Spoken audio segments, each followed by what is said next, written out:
అందరికీ నమస్కారం. నేను మీ Rajendracharyulu, impact motivation speaker and trainer. ఈరోజు మనం మహాభాగవతములోని మరి ఒక కథను చెప్పుకుందాం. భాగవతం అంటేనే పోతన గారు భాగవతాన్ని తెలుగులోనికి అనువదించడం జరిగింది. కాబట్టి భాగవతంలోని కథలు ఏ కథ విన్నా ఆ భగవంతుని పాదపద్మముల యందు చేరుకుంటారు, మోక్షము లభిస్తుంది అని చెప్పి భాగవతంలో రాసి ఉంది. కాబట్టి ఇంతటి గొప్ప కథలను మీ ముందు ఉంచడానికి మరి ఈనాటి బాలలే రేపటి పౌరులు కాబట్టి ఈ బాలికలు ఈ చిన్న వయసులో బాల్యంలో మంచి క్రమశిక్షణతో ఉండి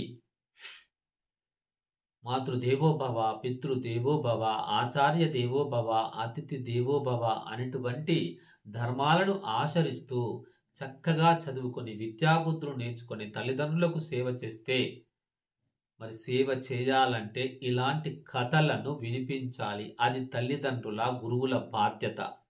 కాబట్టి ఈరోజు నుంచి భాగవతంలోని నేను కథలను చాలా చక్కగా వివరించటానికి ముందుకు వచ్చాను. కాబట్టి ప్రతి ఒక్కరూ మన ఎస్ఆర్ఆర్ తెలుగు ఛానల్ను సబ్స్క్రైబ్ చేసుకుని ప్రతి ఒక్కరికి షేర్ చేస్తారని ఆశిస్తూ మీ రాజేంద్రాచార్యులు. అందుకోసమే పోతన గారు మరి తన భాగవతంలో ఒక గొప్ప పద్యాన్ని చెప్పుకున్నాడు. పలికేడిది భాగవతమట, పలికేడిది భాగవతమట, పలికించడివాడు రామభద్రుండట, నీ పలికెడిది భవహరమగునట, పలికెడిది వేరొండుగాదు పలుకదనేలా, పలికెడిది వేరొండుగాదు పలుకదనేలా అని చెప్పుకున్నాడు. ఏది మాట్లాడినా సాక్షాత్ ఆ రామచంద్రుని నుంచే వచ్చేస్తుంది. నా నోటి నుంచి నేను ఏ మాట్లాడినా అది భవహరమవుతుంది, అది పావనమైపోతుంది, అమృతం అవుతుంది అని చెప్పి మరి ఆ పోతన గారు చెప్పుకున్నాడు. ఎంత గొప్పవారు! మరి ఆ రామచంద్రుడే వచ్చి సాక్షాత్తుగా ఆయన మరి నాలుక పైన బీజాక్షరాలు రాసి వెళ్ళాడని చెప్పి మనకు తెలుస్తుంది చరిత్ర వల్ల. కాబట్టి అలాంటి గొప్ప మహానుభావులు రాసినటువంటి కథలను తెలుసుకుందామా? తెలుసుకునే ముందు మనం ప్రతి ఒక్కరు కూడా మన ఎస్ఆర్ఆర్ తెలుగు ఛానల్ను సబ్స్క్రైబ్ చేసుకోండి. ఈరోజు మనం పరీక్షితుడు, ఈ పరీక్షితుడు ఎవరు, మరి ఎంత గొప్పవాడు, ఎవరి కుమారుడు అనేటువంటి విషయాలు అనే చిన్న కథ ద్వారా, ఈ కథ కూడా ఎక్కువసేపు ఉండదు, ప్రతి ఒక్కరు చూడండి. మొదటి నుంచి పూర్తిగా చూస్తేనే మీకు అర్థమవుతుంది, పూర్తిగా చూస్తేనే మీకు మోక్షం లభిస్తుంది. కాబట్టి ఎక్కువసేపు ఉండదు, ఒక బాగా అంటే ఒక 5 నుంచి 10 నిమిషాల లోపలనే ఉంటుంది, అంతకన్నా ఎక్కువ ఉండనే ఉండదు. అయితే పరీక్షితుడు పాండురాజు పుత్రుడు, పాండవుల మధ్యముడు పేరు ఏంటి అంటే అర్జునుడు. మరి ఆ అర్జునుడి భార్య సుభద్ర. ఆ సుభద్ర గర్భాన జన్మించినటువంటి పుత్రుడు పేరు అభిమన్యుడు. ఆ అభిమన్యుడు అంటే అతడి భార్య పేరు ఉత్తర. అంటే అభిమన్యుడి యొక్క భార్య పేరు ఉత్తర. ఆ ఉత్తర గర్భాన జన్మించినటువంటి పుత్రుడే పరీక్షితుడు. అతనే పరీక్షితుడు అని అంటారు. అయితే కురుక్షేత్ర యుద్ధము ముగిసిన తర్వాత పాండవులు పరీక్షితుడిని పట్టాభిషేక్తుని చేసి, అంటే రాజుని చేసి, చక్రవర్తిని చేసి, అప్పుడు వాళ్ళు మహాప్రస్థానానికి వెళ్ళిపోతారు. మరి తపస్సు కోసం వెళ్ళిపోవటం జరుగుతుంది. అప్పుడు పరీక్షితుడు ధర్మబుద్ధితో, సత్యవ్రతాన్ని పాటిస్తూ ప్రజలను కన్న బిడ్డల వలె పరిపాలిస్తూ ఉన్నాడు. అలాంటి తరుణంలో అతడి పాలనలో ధర్మం 4 పాదాల నడుస్తూ ప్రజలు ఎంతో సుఖశాంతులతో సుఖ సంతోషాలతో తులతూగుతున్నారు, జీవిస్తున్నారు. ఒకనాడు పరీక్షిత్తుడు అడవికి వేటకు వెళ్ళడం జరిగింది. వేటలో అలసిపోయాడు, దాహం వేసింది. దగ్గరలోనే శమీకా మహర్షి అనేటువంటి ఆశ్రమం ఆయనకు కనిపించింది. అక్కడకు వెళ్ళడం జరిగింది. అప్పుడు ఆయన మహాతపశ్శాలి. పరీక్షితుడు ఎవరు? ఆయన మహాతపశ్శాలి. ఎవరు? ఒక ఋషి. ఆ ఋషి గురించి మనం ఇప్పుడు, ఆయన ఋషి పేరే శమీక మహర్షి. ఆయన దగ్గరలోనే ఏమని చెప్పుకున్నాం? శమీక మహర్షి ఆశ్రమం ఉందని చెప్పుకున్నాం కదా. ఆ శమీక మహర్షి గొప్ప తపశ్శాలి. ఎందుకంటే వాళ్ళు ఏది అనుకున్నా, ఏది అన్నా జరుగుతుందన్నమాట. అంటే పరీక్షితుడు వచ్చే సమయానికి ఆయన ధ్యానంలో ఉన్నాడు. ధ్యానంలో ఉన్నాడు కాబట్టి పరీక్షితుడు అప్పుడు మహాత్మా అని ఎవరిని ఉచ్చరిస్తున్నారు అంటే శమీక మహర్షిని ఉచ్చరిస్తున్నాడు. ఓ మహాత్మా, దాహం వేస్తున్నది, కొంత నీరు ఇప్పించండి అంటూ అడగడం జరిగింది. కానీ అప్పుడు ఏమైపోయింది? ఆయన మాత్రం ధ్యానములో ఉన్నాడు కాబట్టి చప్పుడు చేయడం లేదు, ఎలాంటి మాట కూడా మాట్లాడడం లేదు. అంటే ఎందుకంటే మనసు, చిత్తము, బుద్ధి అన్నీ కూడా ఆయన మరి లగ్నం చేశాడన్నమాట. మనసు, చిత్తము, బుద్ధి కూడా అన్నీ లగ్నం చేయడం వల్ల ఆయన ఏమీ చెప్పడం లేదు, అసలు పలకడమే లేదు.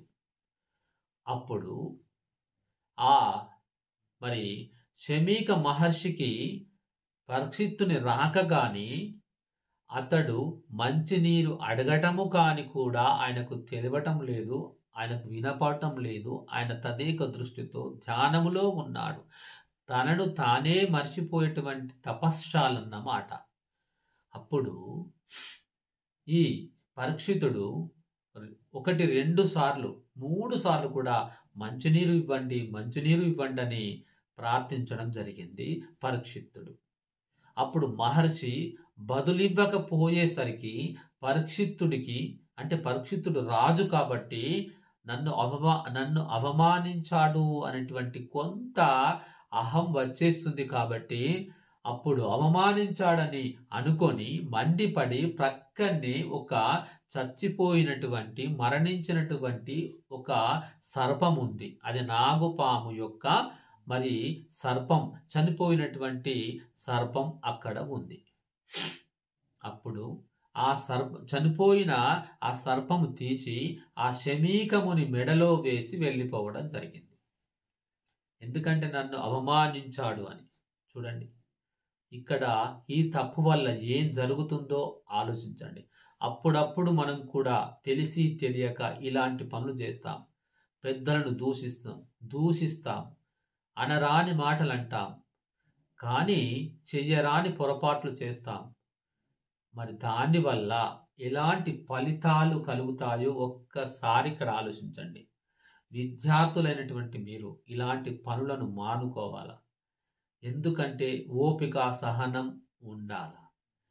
మనకు అహం వచ్చేసి నా వెనుక బలగం ఉందని, నా వెనుక ఇంకేదో మా తల్లిదండ్రులు గొప్ప సంపాదకులని, డబ్బున్న వాళ్ళని రకరకాలుగా ఆలోచించి పిచ్చి పిచ్చి చేష్టలు చేస్తే తుదకు ఏమవుతుందో ఇక్కడ మీరు అర్థం చేసుకోవాలి.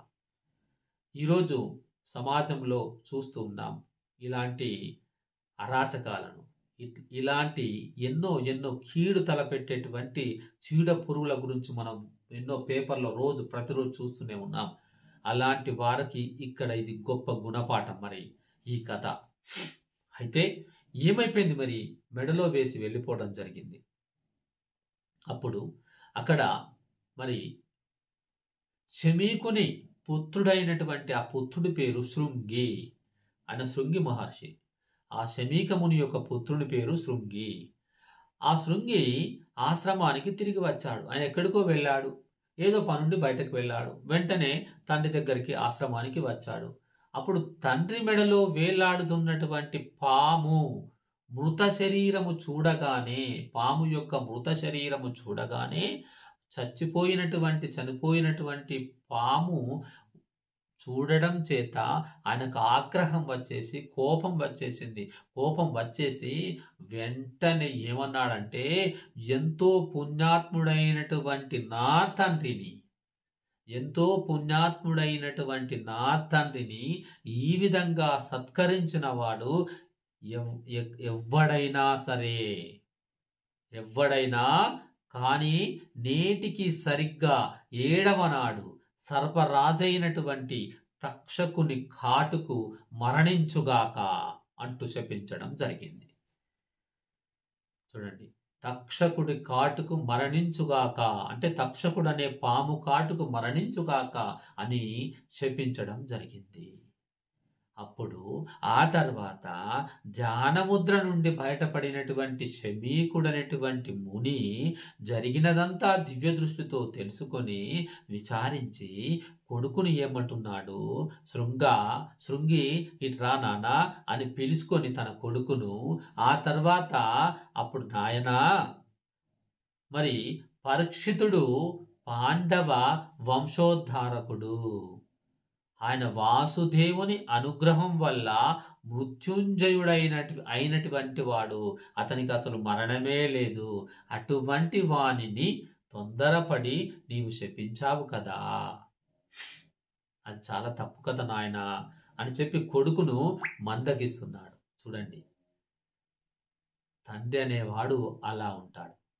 తప్పును తప్పు అని అనడం వల్ల మరి ఏమైపోతుంది, లాస్ట్కు తుదకు అతను మంచి పౌరుడుగా మారుతాడు కానీ చెడ్డ పౌరుడుగా మారడు. అప్పుడు శృంగికి ఏమంటున్నాడంటే, అప్పుడు ఇంకా చెప్పి సరే జరిగిందేదో జరిగింది అని తండ్రి గారు అని మరి శాపవృత్తాంతం పరీక్షితుడికి తెలియజేయు.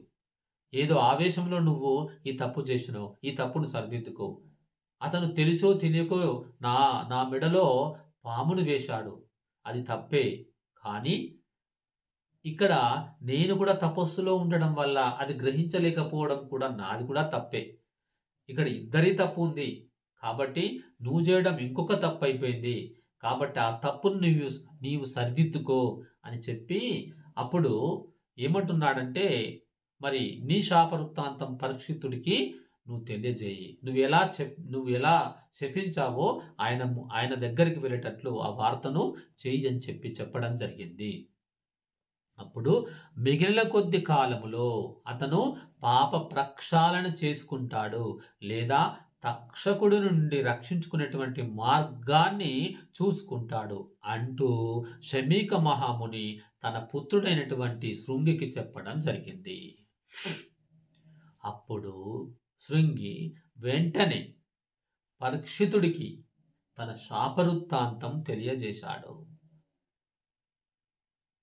చూడండి, వెంటనే పరీక్షితుడు అది విని తన అజ్ఞానానికి చింతించాడు, కానీ మరో మాట అనలేదు. చూడండి ఎంత గొప్పవాళ్ళు. తప్పు చేశాడు కానీ సరిదిద్దుకునే అవకాశం. అంటే ఈయన తెలియకుండానే ఈయన తప్పు చేశాడు, తెలియకుండానే ఆయన తప్పు చేశాడు, తెలియకుండానే ఇదంతా జరిగిపోయింది, విధి వైపరీత్యం. కానీ దాన్ని ఒప్పుకున్నాడు, నా అజ్ఞానం వల్ల జరిగిందని. ఇక్కడ మరి ఎవరు, పరీక్షిత్ మహారాజు కూడా ఒప్పుకోవడం జరిగింది. ఒక గొప్ప రాజైనటువంటి రాజు కూడా, చక్రవర్తి అయినటువంటి రాజు కూడా మరి ఒప్పుకోవడం జరిగిందంటే ఎంత మనం ఆలోచించాలి. ఒక మాట అనే ముందు, ఒక చేష్టలు చేసే ముందు ఆచితూచి అడుగు వేయాలి, ఆచితూచి ఆలోచించాలి. ఆచితూచిన వాడే నిజమైన మనిషి. మళ్ళీ ఒకవేళ తప్పు చేస్తే జీవితంలో మళ్ళీ ఆ తప్పు చేయకుండా ఉండని వాడే గొప్పవాడు. కాబట్టి కథ ద్వారా ఇంత గొప్ప అర్థం ఉంది. మరి తర్వాత ఏం జరిగిందో తెలుసుకుందామా? తర్వాత శుక మహర్షి శుక మహర్షి వస్తాడు. వచ్చిన తర్వాత మరి ఈ పరీక్షిత్ మహారాజుకు శాప విముక్తి ఎలా జరుగుతుందో మరి రెండవ కథలో చెప్పుకుందాం. మీరందరూ ప్రతిరోజు ఒక కథ జరుగుతుంది, ప్రతి ఒక్క రోజు కథ జరుగుతూనే ఉంటుంది. కాబట్టి భాగవతం అయిపోయేంత వరకు ఈ కథలు రోజు ఒక కథ చెప్తూనే ఉంటాను. ప్రతి ఒక్కరు కూడా ఈ భాగవతం అనేటువంటి కథను చక్కగా విని మీరు మరి జన్మరాహిత్యులు కండి, మోక్షాన్ని మరి ఖచ్చితంగా పొందండి. మీ అనుకున్న కష్టాలన్నీ తీరిపోతాయి.